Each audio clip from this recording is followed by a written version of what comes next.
रक्षा क्षेत्र में एक ऐतिहासिक फैसला लेते हुए अमेरिका के साथ होने वाली अरबों डॉलर की नाज़ाम्स 2 डील को रद्द कर दिया है। अब देश की राजधानी दिल्ली की सुरक्षा किसी विदेशी सिस्टम के भरोसे नहीं, बल्कि पूरी तरीके से स्वदेशी IADWS, जिसे हम integrated air defence weapon system कहते हैं, इसके हाथों में होगी और इसे एक्सपर्ट्स द्वारा अनौपचारिक रूप से स्वदेशी कैपिटल डोम कहा जा रहा है।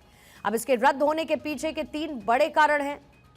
पहला कारण इसमें क्या है? सबसे पहली बात, इसकी भारी भरकम कीमत वजह है।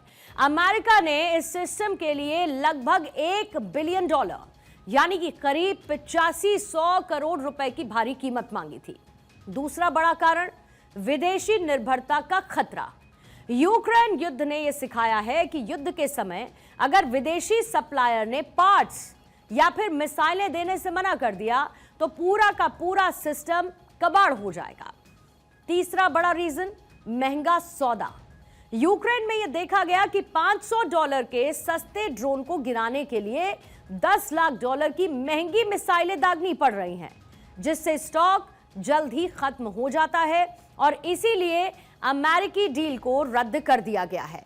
अब इसीलिए भारत ने इस महंगे सौदे को टाटा बाय बाय कह दिया है और अपने स्वदेशी पर काम करना शुरू कर दिया है। अब स्वदेशी कैपिटल डोम की ताकत की बात कर लेते हैं। इसकी स्ट्रेंथ क्या है, कैसे ये सुरक्षा की अभेद्य परत है। दिल्ली की सुरक्षा को 1 लेयर केक की तरह डिजाइन किया गया, जहां पर हर दूरी के खतरे के लिए एक अलग हथियार तैनात है। अब इसकी 3 परत है। पहली परत, जिसे हम आउटर लेयर कहते हैं, उसके लिए लंबी दूरी 150 किलोमीटर से 350 किलोमीटर की है और इसके लिए प्रोजेक्ट कुशा के तहत भारत का अपना S-400 और आकाश NG जैसे हथियार हैं। वैसे तो प्रोजेक्ट कुशा पूरे देश के लिए है, लेकिन दिल्ली के लिए अलग से यह तैयारी की जा रही है। यह दुश्मन के लड़ाकू विमान, रिफ्यूलर विमान और अवैक्स यानी कि आसमान में उड़ते हुए रडार को दिल्ली की सीमा में घुसने से बहुत पहले ही मार गिराएगा। अब इसकी दूसरी लेयर की अगर हम बात करेंगे, जो मिडिल लेयर जिसको हम कहते हैं, यानी मध्यम दूरी, 30 किलोमीटर तक की रेंज ये कवर करेगा। इसमें QRSAM यानी कि quick reaction surface to air missile की तैनाती की जाएगी और ये बहुत तेजी से रिएक्शन करने वाला सिस्टम है, रिएक्शन देने वाला सिस्टम है। यानी अगर कोई क्रूज मिसाइल या फिर फाइटर जेट पहली लेयर को चकमा दे दे तो ये उसे खत्म कर देगा, सेकेंड लेयर में इसको ये खत्म कर देगा। अब इसके बाद आती है तीसरी लेयर, यानी कि जिसे हम इनर लेयर कहते हैं। ये बहुत ही नजदीकी सुरक्षा 10 किलोमीटर के भीतर का इलाका कवर करेगी। इसके लिए VS होरात्स और सबसे आधुनिक दुर्गा लेजर वेपन होंगे। खास बात यह भी है कि यहां पर डायरेक्टेड एनर्जी वेपन्स, जिसे हम DEW यानी कि लेजर गन्स का इस्तेमाल इससे होगा और एक ड्रोन को गिराने का खर्च सिर्फ बिजली के बिल जितना होगा। यह स्पीड ऑफ लाइट से हमला करता है, जिससे ड्रोन के झुंड, जिसको हम स्वॉर्म ड्रोन्स कहते हैं, उसको पलक झपकते ही नष्ट कर सकता है, उसको जला सकता है। प्रधानमंत्री मोदी ने 15 अगस्त 2025 को 79वें स्वतंत्रता दिवस पर लाल किले की प्राचीर से अपने भाषण में मिशन सुदर्शन चक्र का ऐलान किया था।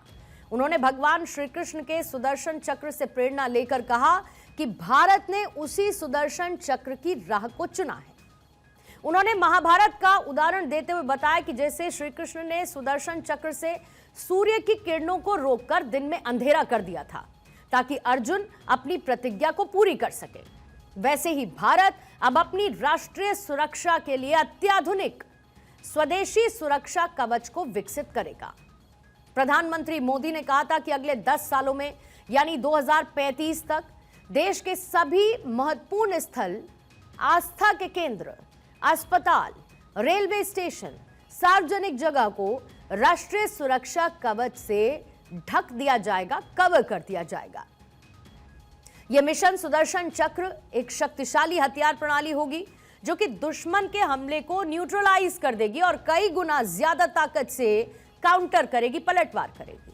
यह पूरी तरीके से स्वदेशी तकनीक पर आधारित होगा, यानी भारत में ही रिसर्च, भारत में ही डेवलपमेंट और भारत में ही इसकी मैन्युफैक्चरिंग होगी, इसे बनाया जाएगा।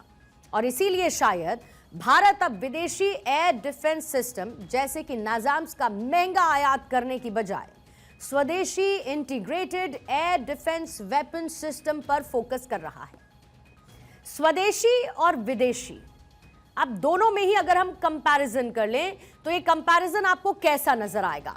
मसलन सबसे पहले बात करते हैं विशेषता विदेशी सिस्टम और स्वदेशी सिस्टम की। सबसे पहले लागत के पर्सपेक्टिव से, यानी कि इसकी कॉस्ट के हिसाब से इसको देख लेते हैं।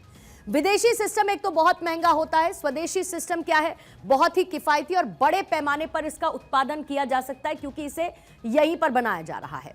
इसका कंट्रोल विदेशी सिस्टम का विदेशी शर्तों पर निर्भर होता है, यानी विदेशी सिस्टम इसकी क्या परमिशन आपको देता है इस पर इसका कंट्रोल डिपेंडेंट होता है।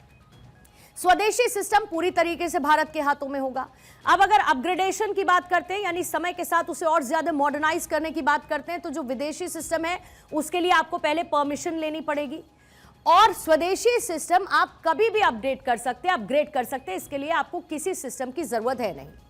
अब इसके भविष्य यानी फ्यूचर के हिसाब से इसे देखें तो विदेशी सिस्टम पुरानी तकनीक पर आधारित है क्योंकि समय के साथ टेक्नोलॉजी अपग्रेड होती रहती है, बदलती रहती है। लेकिन जब आप स्वदेशी सिस्टम का इस्तेमाल करते हैं तो इसमें लेजर से लेके आधुनिक ड्रोन रोधी तकनीक का इस्तेमाल किया जा सकता है, जिसकी वजह से अब भारत इंपोर्टर नहीं बल्कि मेकर के तौर पर स्थापित हो पाएगा और यह भारत को एक मजबूती भी देने वाला है। तो कंट्रोल, अपग्रेड, भविष्य और सबसे इंपॉर्टेंट लागत, कॉस्ट बहुत मैटर करती है। अगर आप कॉस्ट को कंट्रोल कर सकते हैं तो इस लिहाज से हमेशा ही स्वदेशी सिस्टम एट पार रहता है, जो भारत को मजबूती देगा, भारत को एक ऐसी स्थिति पर लाकर खड़ा करेगा जहां पर दूसरों पर निर्भरता आपकी कम हो पाएगी। आप अपने हिसाब से इसको अपग्रेड कर सकते हैं, इसका इस्तेमाल कर सकते हैं। अगर इसका क्रक्स आप समझेंगे, संक्षेप में अगर आप इसे समझेंगे तो भारत अब महंगे और शर्तों वाले आयात की जगह स्वदेशी, सस्ते, नियंत्रण में और साथ ही फ्यूचरिस्टिक वेपन सिस्टम की तरफ बढ़ता हुआ नजर आएगा। और यह फैसला भारत की डिफेंस मैच्योरिटी को भी दिखाता है। डीआरडीओ द्वारा विकसित यह स्वदेशी शील्ड न सिर्फ दिल्ली को सुरक्षित रखेगी बल्कि भविष्य में भारत इसे मित्र देशों को एक्सपोर्ट भी कर सकेगा और यह आत्मनिर्भर भारत का सबसे बड़ा और सफल उदाहरण बनने जा रहा है।